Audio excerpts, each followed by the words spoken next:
ಮಿತಿ ಮೀರಿ ಪ್ರಯತ್ನ ಮಾಡ್ತಿದ್ವಿ, ಇಲ್ಲ ಅಂತಲ್ಲ. ನಾನು ಅದರ ಅಗೇನೆಸ್ಟ್ ಇರ್ತಕ್ಕಂಥದ್ದು, ಎಲ್ಲಿ ಲೈಸೆನ್ಸ್ ಇದೆ ಲೈಸೆನ್ಸ್ ಮಾರಬೇಕಂತ ಹೇಳ್ತಕ್ಕಂಥದ್ದು ನಾನೇ ಪ್ರತಿ ವರ್ಷ ಪ್ರತಿ ತಿಂಗಳೂ ಅದ್ರ ಬಗ್ಗೆ ಹೋರಾಟ ಮಾಡ್ತಿದ್ವಿ. ಈ ಸಾರ್ವಜನಿಕರ ಜನರು ಏನಿದ್ದಾರೆ ಇದನ್ನ ಪ್ರೋತ್ಸಾಹ ಮಾಡ್ತಕ್ಕಂಥ ಅವ್ರ directly want to blame them because ಊರುಗಳಲ್ಲಿ ನಾಲ್ಕು ಪಾರ್ಟಿ ಮಾಡ್ಕೊಂಡ್ಬಿಟ್ಟಿದ್ದಾರೆ ಇವರು. ಇವರೇ ಇಲ್ಲಿಂದ ಎಲ್ಲಿಂದ ತಗೊಂಡು ಹೋಗ್ತಾರೆ, ಮೇನ್ ತಾಲೂಕಿನಿಂದ ತಗೊಂಡು ಹೋಗ್ತಾರೆ, ಕಳವಿಲೆ ತಗೊಂಡೋಗಿ ಅಲ್ಲೇ ಮಾಡ್ತಾ ಇದ್ದಾರೆ. ನಮಗೆ ಇನ್ಫಾರ್ಮೇಶನ್ ಸಿಕ್ಕರೆ, ಯಾರಿಗೇನೋ ಒಂದು ಇನ್ಫಾರ್ಮೇಶನ್ ಸಿಕ್ಕರೆ ಒಬ್ಬರು ಒಂದು ಎವಿಡೆನ್ಸ್ ಕೊಡಕ್ಕೆ ರೆಡಿ ಇಲ್ಲ, ಒಂದು ಫೋಟೋನು ಕಳಿಸಲ್ಲ, ಒಬ್ಬ ಹೆಸರು ಹೇಳೋದಿಲ್ಲ. ನಾವು ಯಾರಿಗೆ ಅರೆಸ್ಟ್ ಮಾಡೋಣ ಹೇಳ್ರಿ? ನಿಮಗೇನಾರ ಮಾಹಿತಿ ಸಿಕ್ಕರೆ ದಯಮಾಡಿ ಕೊಡಿ. ಇಡೀ ಧಾರವಾಡ ಜಿಲ್ಲೆಯಲ್ಲಿ ನಿಮ್ಮ ಮುಖಾಂತರ ಮನವಿಯನ್ನು ಮಾಡ್ಕೊಳ್ತೀನಿ. ಯಾರು ಅಕ್ರಮ ಸರಾಯಿ ಮಾರ್ತಾ ಇದ್ದಾರೆ, DC-ಗಾಗಿರಲಿ, SP-ಗಾಗಿರಲಿ, ನನಗಾಗಿರಲಿ, ವಾಟ್ಸಪ್ನಲ್ಲಿ ಅವ್ರ ಫೋಟೋ ಅವ್ರ ಅಡ್ರೆಸ್ ಕಳಿಸಿದ್ರೆ ತತ್ಕ್ಷಣ 24 ತಾಸಿನಲ್ಲಿ ಅವ್ರಿಗೆ ಅರೆಸ್ಟ್ ಮಾಡ್ತೀವಿ. ಗಮನ ಅಂದ್ರೆ ಹೆಂಗ್ರಿ? ಯಾರು ಕೊಡ್ಬೇಕು? ಅಲ್ಲ, ನನಗೆ ಕೊಟ್ಬಿಡ್ರಲ್ಲ. ಈಗ ವಿಡಿಯೋ ಫುಟೇಜ್ ಅವ್ರಿಗೆ ಬದಲು ನಮಗೆ ಕೊಟ್ರೆ, ಜಿಲ್ಲಾಡಳಿತ ಕೊಟ್ರೆ ನಾವೇ ಮಾಡ್ಬಿಡ್ತೀವಲ್ಲ. ಏನಾಗುತ್ತೆ, ಈ ತರ ಬ್ಲೇಮ್ ಗೇಮ್ಗಿಂತ ಜಾಸ್ತಿ ನಮಗೆ ಎವಿಡೆನ್ಸ್ ಸಿಕ್ಬಿಟ್ರೆ ನಾನೇ ಮಾಡ್ಬಿಡ್ತೀನಿ, ನಾನೇ ಹೋಗ್ಬಿಡ್ತೇನೆ ರೈಡಿಗೆ ಇನ್ಮೇಲೆ. ಅಷ್ಟು ನಮಗೂ ಬೇಜಾರಾಗ್ಬಿಟ್ಟಿದೆ. ಯಾಕಂದ್ರೆ ನಮಗೆ ಯಾವ್ದನ್ನ ಒಂದು ದಾಖಲಾತಿ ಕೊಡ್ರಿ ಅಂತಕ್ಕಂಥದ್ದು ನಮ್ದು. ಅವ್ರೇನ್ ಮಾಡ್ತಿದ್ದಾರೆ, ತಾಲೂಕು ಲೆವೆಲ್ನಲ್ಲಿ ಖರೀದಿ ಮಾಡ್ತಾರೆ ಅಂತ ನನಗಿರ್ತಕ್ಕಂಥ ಮಾಹಿತಿ. ಆದ್ರೂ ಕೂಡ ನಾವು DC ಕೂಡ ಹೇಳಿದೀವಿ, ತಾಲೂಕಾ ಲೆವೆಲ್ ಯಾರು ಖರೀದಿ ಮಾಡ್ತಾರೆ ಅಲ್ಲಿ ವಿಡಿಯೋ ರೆಕಾರ್ಡಿಂಗ್ ಇರಬೇಕು. ಪ್ರಿಸ್ಕ್ರೈಬ್ಡ್ ಕ್ವಾಂಟಿಟಿಗಿಂತ ಜಾಸ್ತಿ ಒಯ್ಯಬಾರ್ದು, ಅದನ್ನು ನಾವು ಮೆಜರ್ ಮಾಡಿ ಕೇಳಿದೀವಿ. ಇದು ಮೀರಾಗಿದ್ದರೆ ದಯಮಾಡಿ ಕೊಡಿ, I will definitely take an action. ಇಡೀ ದೇಶದ ಜನಕ್ಕೆ ಬಹಳ ಗೊಂದಲಮಯ ಆಗಿದೆ. ಇವತ್ತು ವಕ್ಫ್ ವಿಚಾರ ಯಾಕೆ ಇವತ್ತು ಪಾರ್ಲಿಮೆಂಟ್ನಲ್ಲಿ ತಂದ್ಬಿಟ್ಟು ಈ ರೀತಿ ಬಹಳ ದೊಡ್ಡ ಪ್ರಚಾರ ಕೊಟ್ಟು ಒಂದು ನೆಗೆಟಿವ್ಸನ್ನು ಯಾಕೆ ತೋರಿಸ್ತಾ ಇದ್ದಾರೆ ಅಂತಂದರೆ, ಚೈನಾ ದೇಶ 175 ಕಿಲೋಮೀಟರ್ ದೇಶದ ಒಳಗಡೆ ಬಂದ್ಬಿಟ್ಟಿದೆ. 600ಕ್ಕೂ ಹೆಚ್ಚು ನಮ್ಮ ಹಳ್ಳಿಗಳನ್ನು ತೊಗೊಂಡ್ಬಿಡೋ ಜೊತೆಗೆ 2 ಪೋಸ್ಟ್ ಕ್ರಿಯೇಟ್ ಮಾಡಿದ್ದಾರೆ. ಇಂಥ ವಿಚಾರಗಳು ಎಲ್ಲಿ ಬರಬಾರ್ದು. ಇವತ್ತು ಆರ್ಟಿಫಿಷಿಯಲ್ ಇಂಟೆಲಿಜೆನ್ಸ್ನಲ್ಲಿ ಭಾರತ ದೇಶ ಎಲ್ಲಿದೆ, ಬಡತನ ವಿಷಯದಲ್ಲಿ, ಎಂಪ್ಲಾಯ್ಮೆಂಟ್ ವಿಷಯದಲ್ಲಿ ಬೇರೆ ಯಾವುದೇ ಚರ್ಚೆ ಆಗಬಾರ್ದೆಂಬ ಈ ಉದ್ದೇಶಗಳಲ್ಲಿ ಇಂಥ ಒಂದು ಯಾವಾಗಲೂ ನಾಟಕಗಳನ್ನ ಮಾಡ್ತಾನೆ ಇರ್ತಾರೆ BJP-ಯವರು. ಈ ತಂದಿರ್ತಕ್ಕಂಥ ಉದ್ದೇಶ ಏನು ಉದ್ದೇಶ ಇದೆ? ಆರ್ಟಿಕಲ್ 26 ಏನು ಹೇಳ್ತದೆ ಈ ದೇಶದ್ದು?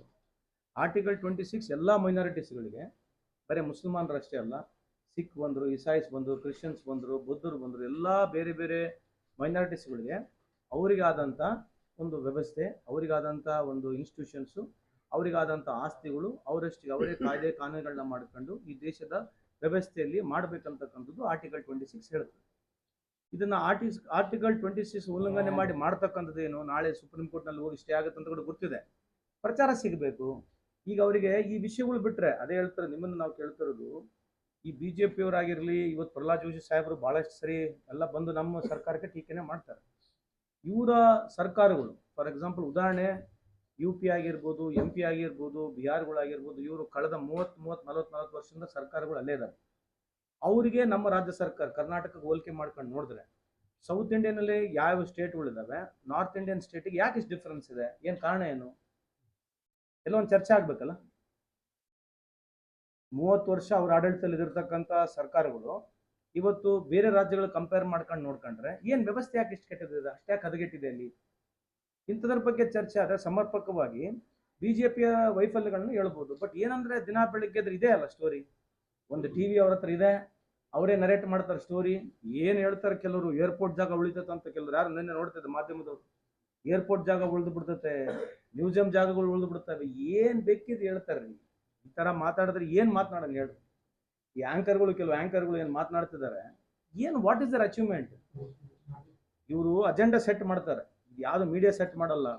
ಡೆಲ್ಲಿಯಿಂದ PM ಆಫೀಸ್ಲಿಂದ ಅವ್ರ ಆಫೀಸ್ಲಿಂದ ಅಜೆಂಡಾ ಸೆಟ್ ಆಗುತ್ತೆ. ಇದೇ ಅಜೆಂಡಾ ಬಗ್ಗೆ ನೀವು ನಡೆಸ್ರಿ ಅಂತಂದಾಗ ಅದೇ ಮಿತಿ ಮೀರಿ ಪ್ರಯತ್ನ ಮಾಡ್ತಿದ್ವಿ, ಇಲ್ಲ ಅಂತಲ್ಲ. ನಾನು ಅದರ ಅಗೇನೆಸ್ಟ್ ಇರ್ತಕ್ಕಂಥದ್ದು, ಎಲ್ಲಿ ಲೈಸೆನ್ಸ್ ಇದೆ ಲೈಸೆನ್ಸ್ ಮಾರಬೇಕಂತ ಹೇಳ್ತಕ್ಕಂಥದ್ದು ನಾನೇ ಪ್ರತಿ ವರ್ಷ ಪ್ರತಿ ತಿಂಗಳೂ ಅದ್ರ ಬಗ್ಗೆ ಹೋರಾಟ ಮಾಡ್ತಿದ್ವಿ. ಈ ಸಾರ್ವಜನಿಕರ ಜನರು ಏನಿದ್ದಾರೆ ಇದನ್ನ ಪ್ರೋತ್ಸಾಹ ಮಾಡ್ತಕ್ಕಂಥ ಅವ್ರ directly want to blame them because ಊರುಗಳಲ್ಲಿ ನಾಲ್ಕು ಪಾರ್ಟಿ ಮಾಡ್ಕೊಂಡ್ಬಿಟ್ಟಿದ್ದಾರೆ ಇವರು. ಇವರೇ ಇಲ್ಲಿಂದ ಎಲ್ಲಿಂದ ತಗೊಂಡು ಹೋಗ್ತಾರೆ, ಮೇನ್ ತಾಲೂಕಿನಿಂದ ತಗೊಂಡು ಹೋಗ್ತಾರೆ, ಕಳವಿಲೆ ತಗೊಂಡೋಗಿ ಅಲ್ಲೇ ಮಾಡ್ತಾ ಇದ್ದಾರೆ. ನಮಗೆ ಇನ್ಫಾರ್ಮೇಶನ್ ಸಿಕ್ಕರೆ, ಯಾರಿಗೇನೋ ಒಂದು ಇನ್ಫಾರ್ಮೇಶನ್ ಸಿಕ್ಕರೆ ಒಬ್ಬರು ಒಂದು ಎವಿಡೆನ್ಸ್ ಕೊಡಕ್ಕೆ ರೆಡಿ ಇಲ್ಲ, ಒಂದು ಫೋಟೋನು ಕಳಿಸಲ್ಲ, ಒಬ್ಬ ಹೆಸರು ಹೇಳೋದಿಲ್ಲ. ನಾವು ಯಾರಿಗೆ ಅರೆಸ್ಟ್ ಮಾಡೋಣ ಹೇಳ್ರಿ? ನಿಮಗೇನಾರ ಮಾಹಿತಿ ಸಿಕ್ಕರೆ ದಯಮಾಡಿ ಕೊಡಿ. ಇಡೀ ಧಾರವಾಡ ಜಿಲ್ಲೆಯಲ್ಲಿ ನಿಮ್ಮ ಮುಖಾಂತರ ಮನವಿಯನ್ನು ಮಾಡ್ಕೊಳ್ತೀನಿ. ಯಾರು ಅಕ್ರಮ ಸರಾಯಿ ಮಾರ್ತಾ ಇದ್ದಾರೆ, DC-ಗಾಗಿರಲಿ, SP-ಗಾಗಿರಲಿ, ನನಗಾಗಿರಲಿ, ವಾಟ್ಸಪ್ನಲ್ಲಿ ಅವ್ರ ಫೋಟೋ ಅವ್ರ ಅಡ್ರೆಸ್ ಕಳಿಸಿದ್ರೆ ತತ್ಕ್ಷಣ 24 ತಾಸಿನಲ್ಲಿ ಅವ್ರಿಗೆ ಅರೆಸ್ಟ್ ಮಾಡ್ತೀವಿ. ಇಲಾಖೆ ಅಧಿಕಾರಿಗಳು ಗಮನಕ್ಕಿದ್ರು ಕೂಡ ಅಧಿಕಾರಿಗಳು ಕ್ರಮ ತಗೊಳ್ತಾರೆ. ಸರಿ, ಗಮನ ಅಂದ್ರೆ ಹೆಂಗ್ರಿ? ಯಾರು ಕೊಡ್ಬೇಕ್ಲಿಕ್ಕೆ? ಅವ್ರ ಗಮನಕ್ಕೆ ಇರುತ್ತೆ ಸರ್, ವಿಡಿಯೋ ಫುಟೇಜ್ ಎಲ್ಲ ಗಮನಕ್ಕೆ ಅಲ್ಲ, ನನಗೆ ಕೊಟ್ಬಿಡ್ರಲ್ಲ. ಈಗ ವಿಡಿಯೋ ಫುಟೇಜ್ ಅವ್ರಿಗೆ ಬದಲು ನಮಗೆ ಕೊಟ್ರೆ, ಜಿಲ್ಲಾಡಳಿತ ಕೊಟ್ರೆ ನಾವೇ ಮಾಡ್ಬಿಡ್ತೀವಲ್ಲ.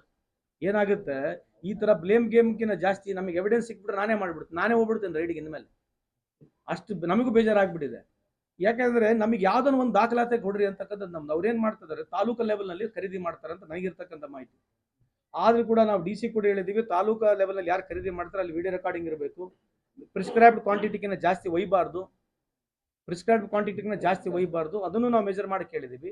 ಇದು ಮೀರಾಗಿದ್ದರೆ ದಯಮಾಡಿ ಕೊಡಿ, I will definitely take an action. ಇಡೀ ದೇಶದ ಜನಕ್ಕೆ ಬಹಳ ಗೊಂದಲಮಯ ಆಗಿದೆ. ಇವತ್ತು ವಕ್ಫ್ ವಿಚಾರ ಯಾಕೆ ಇವತ್ತು ಪಾರ್ಲಿಮೆಂಟ್ ನಲ್ಲಿ ತಂದ್ಬಿಟ್ಟು ಈ ರೀತಿ ಬಹಳ ದೊಡ್ಡ ಪ್ರಚಾರ ಕೊಟ್ಟು ಒಂದು ನೆಗೆಟಿವ್ಸ್ ಅನ್ನ ಯಾಕೆ ತೋರಿಸ್ತಾ ಇದ್ದಾರೆ ಅಂತಂದ್ರೆ, ಚೈನಾ ದೇಶ 175 ಕಿಲೋಮೀಟರ್ ದೇಶದ ಒಳಗಡೆ ಬಂದ್ಬಿಟ್ಟಿದೆ. 600ಕ್ಕೂ ಹೆಚ್ಚು ನಮ್ಮ ಹಳ್ಳಿಗಳನ್ನ ತಗೊಂಡ್ಬಿಡೋ ಜೊತೆಗೆ 2 ಪೋಸ್ಟ್ ಕ್ರಿಯೇಟ್ ಮಾಡಿದ್ದಾರೆ. ಇಂಥ ವಿಚಾರಗಳು ಎಲ್ಲಿ ಬರಬಾರ್ದು. ಇವತ್ತು ಆರ್ಟಿಫಿಷಿಯಲ್ ಇಂಟೆಲಿಜೆನ್ಸ್ನಲ್ಲಿ ಭಾರತ ದೇಶ ಎಲ್ಲಿದೆ, ಬಡತನ ವಿಷಯದಲ್ಲಿ, ಎಂಪ್ಲಾಯ್ಮೆಂಟ್ ವಿಷಯದಲ್ಲಿ ಬೇರೆ ಯಾವುದೇ ಚರ್ಚೆ ಆಗಬಾರ್ದೆಂಬ ಈ ಉದ್ದೇಶಗಳಲ್ಲಿ ಇಂಥ ಒಂದು ಯಾವಾಗಲೂ ನಾಟಕಗಳನ್ನ ಮಾಡ್ತಾನೆ ಇರ್ತಾರೆ ಬಿಜೆಪಿಯವರು. ಈ ತಂದಿರ್ತಕ್ಕಂಥ ಉದ್ದೇಶ ಏನು? ಉದ್ದೇಶ ಇದೆ ಆರ್ಟಿಕಲ್ 26 ಏನು ಹೇಳ್ತದೆ ಈ ದೇಶದ್ದು? ಆರ್ಟಿಕಲ್ 26 ಎಲ್ಲ ಮೈನಾರಿಟೀಸ್ಗಳಿಗೆ, ಬರೀ ಮುಸಲ್ಮಾನರಷ್ಟೇ ಅಲ್ಲ, ಸಿಖ್ ಬಂದರು, ಇಸಾಯಿಸ್ ಬಂದರು, ಕ್ರಿಶ್ಚಿಯನ್ಸ್ ಬಂದರು, ಬುದ್ಧರು ಬಂದರು, ಎಲ್ಲ ಬೇರೆ ಬೇರೆ ಮೈನಾರಿಟೀಸ್ಗಳಿಗೆ ಅವರಿಗಾದಂಥ ಒಂದು ವ್ಯವಸ್ಥೆ, ಅವರಿಗಾದಂಥ ಒಂದು ಇನ್ಸ್ಟಿಟ್ಯೂಷನ್ಸು, ಅವರಿಗಾದಂಥ ಆಸ್ತಿಗಳು, ಅವರಷ್ಟಿಗೆ ಅವರೇ ಕಾಯ್ದೆ ಕಾನೂನುಗಳನ್ನ ಮಾಡಿಕೊಂಡು ಈ ದೇಶದ ವ್ಯವಸ್ಥೆಯಲ್ಲಿ ಮಾಡಬೇಕಂತಕ್ಕಂಥದ್ದು ಆರ್ಟಿಕಲ್ 26 ಹೇಳುತ್ತೆ.